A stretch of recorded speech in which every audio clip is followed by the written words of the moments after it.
It's blinking now. If it's blinking, oh, 3, 4. Okay, so Okay. it's counting good. Okay, all right. So we're going to go through all the motions. So flexing the hip, the knee and ankle are going to flex, and then extending back. We can repeat that a few times.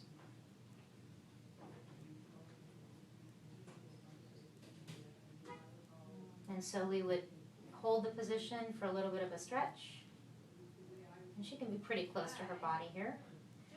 And then extending the hip and holding that position. So I'm pushing with this hand, and this is just guiding.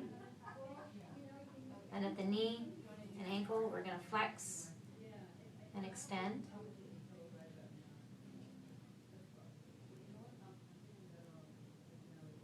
And then a little stretch at the knee. This is going to get a little bit more of the inner thigh.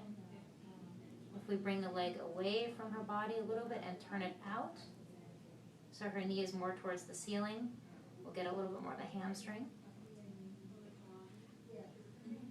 And then at the ankle, I'm going to stabilize here. I'm going to move my hand more towards her toes. And I'm going to flex and extend.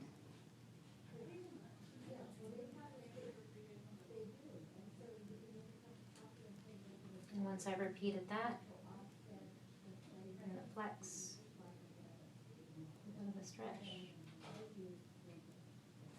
and we can let her extend. The last motion at the hip is having her leg in sort of a neutral position. Her knee is slightly bent and her ankle is slightly bent. We're going to bring her out and in and out. And we can hold the stretch.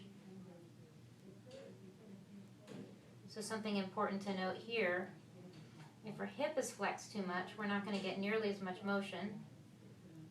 Or if her hip is extended too much, we won't get nearly as much motion. So she needs to be in more of a resting position. Then we can really bring her leg out to the side. You can do the same thing at her toes as we did in the front. So my thumb is above the joint of her toes. I'm going to extend and flex.